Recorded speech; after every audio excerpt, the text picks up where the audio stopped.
Assalamualaikum warahmatullahi wabarakatuh. Apa kabar Anda semua? Semoga dalam keadaan sehat. Dan hari ini kita bisa melanjut pembelajaran berikutnya pada mata pelajaran seni budaya. Hari ini kita akan masuk ke materi pameran karya seni rupa.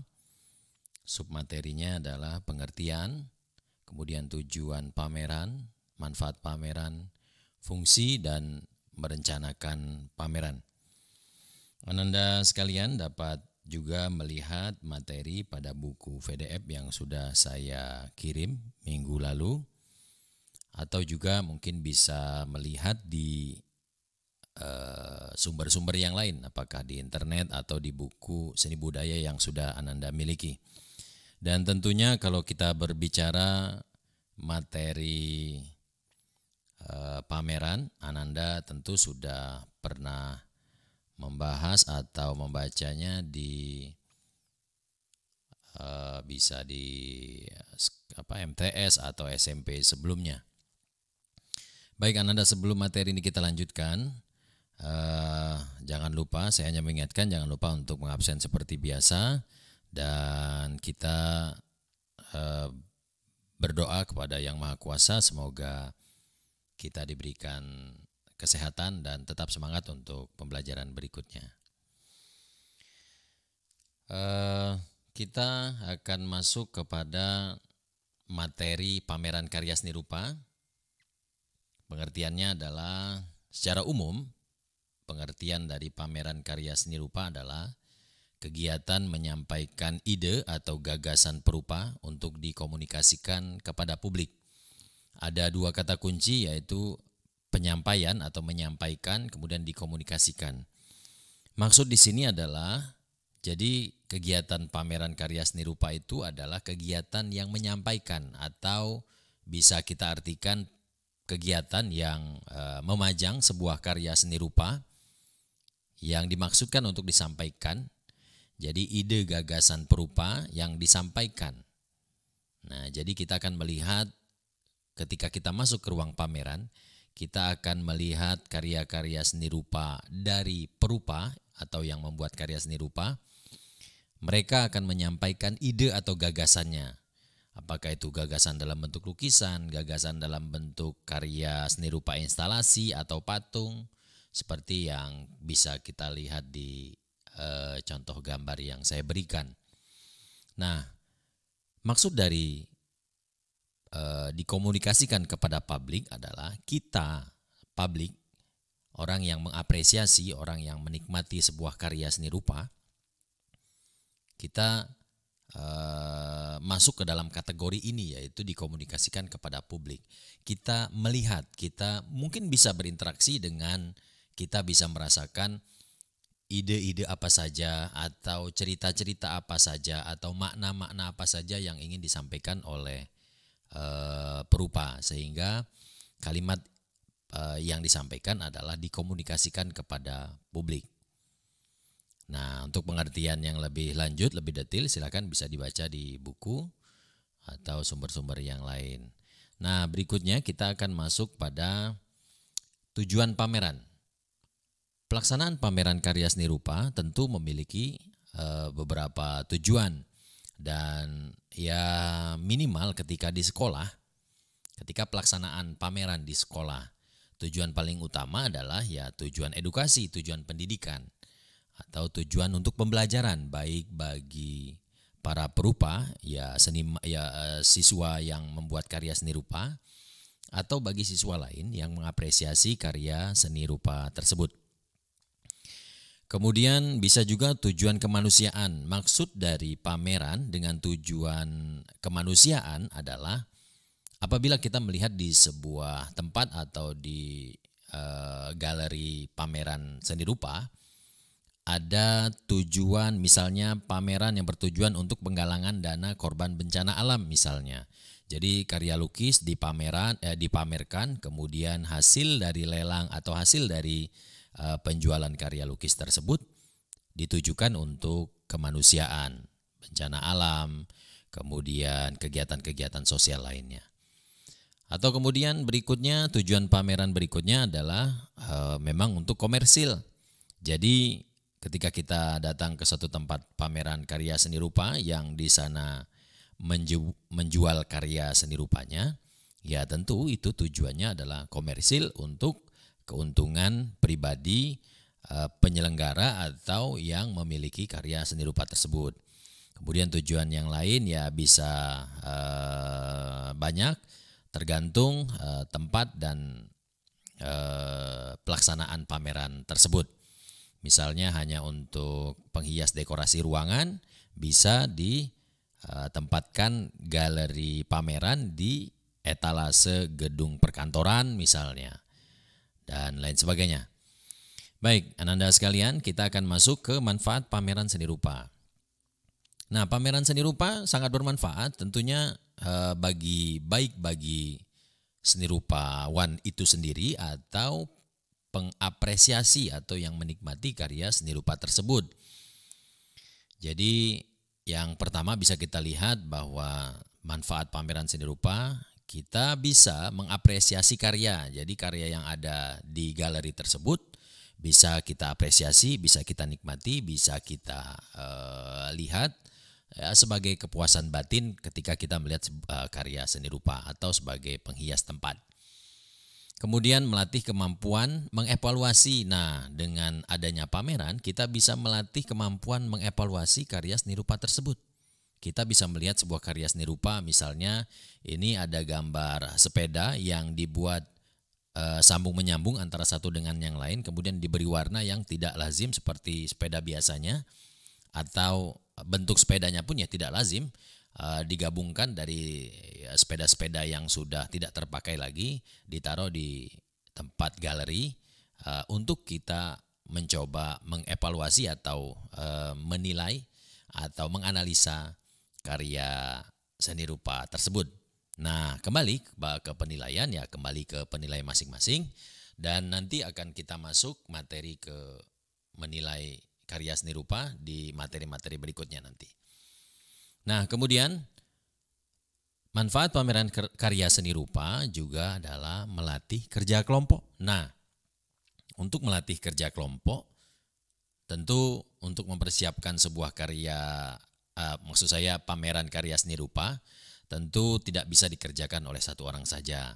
Tentu harus melibatkan banyak orang untuk men-setting tempat, untuk membuat perencanaan, untuk mengkurasi atau memilih karya-karya apa saja yang akan dipamerkan, untuk menyebarkan informasi kegiatan pameran dan lain sebagainya. Nah, tentu ini membutuhkan kerjasama tim atau kerjasama kelompok sehingga pameran tersebut dapat berlangsung. Kemudian dengan adanya pameran, kita yang melihat atau siapapun itu ya bisa saja termotivasi untuk berkarya seni rupa, karena harapannya kita bisa untuk membuat pameran juga dan manfaat-manfaat yang lainnya. Kemudian Ananda, kita akan masuk ke fungsi pameran seni rupa. Nah, secara umum fungsi pameran seni rupa adalah sebagai alat komunikasi antara seniman, maksudnya pencipta seni. Jadi alat komunikasi antara pencipta seni, yaitu senimannya itu sendiri, dengan pengamat seni, yaitu apresiator atau orang yang datang untuk melihat pameran tersebut. Jadi maksud alat komunikasi seperti yang saya sampaikan di awal tadi, ada karya yang akan dilihat dan ada orang yang melihat, sehingga terjadi interaksi. Ketika kita melihat karya tersebut, kita bisa mencoba untuk menganalisa simbol-simbol apa saja, atau kita bisa menilai karya tersebut apakah sudah masuk dalam kriteria karya seni rupa yang akan dipamerkan atau dan lain sebagainya. Karena kita sebagai pengapresiasi atau apresiator, kita bisa menilai atau mengevaluasi karya seni rupa tersebut.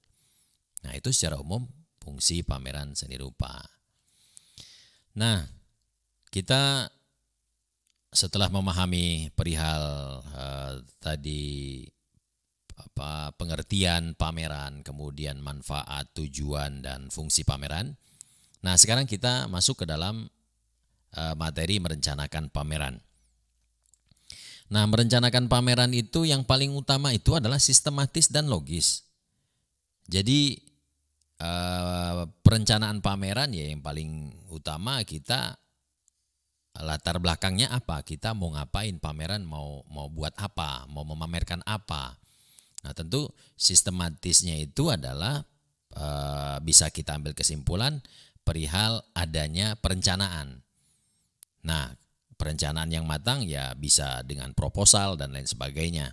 Nah, kemudian kalau logis yang dimaksud adalah kita membuat karya tersebut apakah memang sudah layak untuk dipamerkan, kemudian segmentasi kita membuat pameran di mana dan orang yang akan datangnya itu siapa, ya tentu kita harus berpikir logis. Kalaulah pameran di kalangan siswa-siswi, tentu karyanya ya karya-karya yang ringan yang dibuat oleh siswa-siswi tersebut. Karya seni rupa yang dibuat oleh siswa-siswi tersebut. Akan tapi ketika kita ingin memamerkan karya seni rupa, karya siswa yang tanda kutip mungkin belum bisa kita publish keluar, kemudian kita coba untuk pamerkan di luar, tentu akan terjadi hal-hal yang mungkin kurang logis ketika ada orang lain yang akan mengkurasi atau mengapresiasi karya tersebut sehingga ya belum layak untuk dipamerkan di luar. Jadi untuk merencanakan pameran tentu sistematis dan logis harus dipertimbangkan. Nah, bagaimana caranya untuk merencanakan pameran? Tentu yang pertama yang harus kita lakukan ya kita menentukan tujuan. Tujuan pameran kita apa? Apakah tujuan komersil, apakah tujuan untuk edukasi, atau tujuan untuk hanya sebagai benda penghias ruang saja atau apa gitu ya. Nah, kemudian yang kedua, kita harus juga menentukan tema pamerannya apa. Apakah misalnya temanya tentang bencana alam misal, atau ke temanya tentang Provinsi Jambi misal, atau tentang Kota Jambi misal. Jadi karya lukisan, karya patung, atau karya seni rupa 2 dimensi atau 3 dimensi yang akan dibuat, ya berkaitan dengan tema tersebut. Misal temanya adalah tentang Islami, bisa lukisan-lukisan masjid atau tulisan-tulisan kaligrafi atau karya-karya seni rupa 3 dimensi yang Islami dan lain sebagainya. Kemudian yang ketiga, untuk merencanakan pameran ya kita tentunya menyusun kepanitiaan, karena membuat pameran itu adalah kerja kolektif, ya tentunya kita harus bekerja sama dengan orang lain dengan cara menyusun kepanitiaan. Nah, kemudian kita juga menentukan waktu dan tempat. Tentunya perihal waktu dan tempat, selain kita mempertimbangkan karya seni rupa yang ada dengan yang dimiliki, kita mempertimbangkan karya seni rupa yang dimiliki oleh perupa, kita juga harus mempertimbangkan segmentasi orang yang akan mengapresiasi karya lukis kita. Tentu tidak bagus apabila kita melaksanakan pameran karya seni rupa di sekolah pada saat siswanya sedang libur misalnya. Tentu itu menjadi tidak pas atau kurang tepat. Kemudian kita juga harus mempertimbangkan perihal agenda kegiatan. Nah, kita harus susun betul agenda kegiatannya apa. Kapan perencanaan awal, kapan kita untuk menerima materi karya seni rupanya, kapan untuk memilih atau mengkurasi karya seni rupanya, kemudian kapan kita akan menyusun di tempat akan dilaksanakan pameran atau di galerinya, dan lain sebagainya. Acara pembukaannya, acara penutupannya. Nah, jadi harus disusun betul dengan rapi dan bagus untuk kegiatan agenda kegiatan pameran tersebut. Nah, berikutnya adalah menyusun proposal. Nah, ini penting. Kita akan melaksanakan pameran, tentu kita harus membuat proposal. Kenapa proposal menjadi penting untuk dibuat? Yang pertama adalah proposal itu sebagai pedoman kita untuk melaksanakan kegiatan pameran. Jadi pameran kita mau ngapain ya pasti tertulis. Materinya apa saja, waktunya di mana, kemudian kepanitiaannya siapa saja, yang akan mengkurasi atau memilih karya seni rupanya siapa saja, jadwalnya berapa lama, tempatnya di mana. Tentu itu semua tersimpan dalam proposal, sehingga proposal tersebut menjadi pedoman kita akan melaksanakan pameran berdasarkan pedoman dari proposal tersebut. Nah, yang kedua, ya untuk sponsorship. Jadi dengan adanya proposal pameran seni rupa, kita bisa mengirim atau mencari sponsor untuk pelaksanaan pameran kita. Tentu namanya sebuah kegiatan, pasti pembiayaan adalah juga menjadi faktor yang penting untuk dipikirkan atau direncanakan, karena ya kegiatan tersebut pasti membutuhkan banyak bahan atau tenaga atau persiapan-persiapan yang memang membutuhkan pembiayaan. Nah, untuk proposal yang pertama ya seperti biasa, mungkin Anda juga sudah paham, di pelajaran bahasa Indonesia juga sudah mempelajari bagaimana cara membuat proposal kegiatan. Tentu ada latar belakang, ingin pelaksanaan pameran seperti apa, kemudian temanya pameran tersebut apa, kemudian nama kegiatannya apa, misalnya pameran karya seni rupa dalam rangka ulang tahun Mandua Kota Jambi misalnya. Jadi itu nama kegiatannya, temanya pasti lukisan-lukisan atau karya seni rupa yang berkaitan dengan Mandua Kota Jambi. Nah, dasar penyelenggaraannya apa sehingga kegiatan tersebut bisa terlaksana? Apakah didasarkan karena tugas seni budaya, mata pelajaran seni budaya, atau memang ada ekskul seni rupa di sekolah misalnya, sehingga ada dasar penyelenggaraan kegiatan tersebut. Kemudian tujuan pameran kira-kira bertujuan apa, apakah komersil, apakah edukasi atau kemanusiaan dan lain sebagainya. Kemudian susunan panitia seperti tadi sudah disampaikan bahwa mutlak ketika menyelenggarakan sebuah kegiatan ya panitia atau tim juga harus disusun. Kemudian anggaran biaya yang dibutuhkan untuk kegiatan tersebut tentu harus dibuat secara rinci, secara detail, seperti apa kebutuhannya dan berapa jumlah kebutuhannya. Kemudian jadwal kegiatannya disusun sedemikian rupa dengan tersistematis dan terorganisir dengan baik. Kemudian ketentuan sponsorship. Nah, ini maksudnya adalah apabila kita akan masuk mencari sponsor kepada perusahaan atau personal atau orang-orang tertentu misalnya, ya tentu kita ada ketentuan sponsorship. Mereka akan memberi kita apa dan kita akan memberi mereka apa.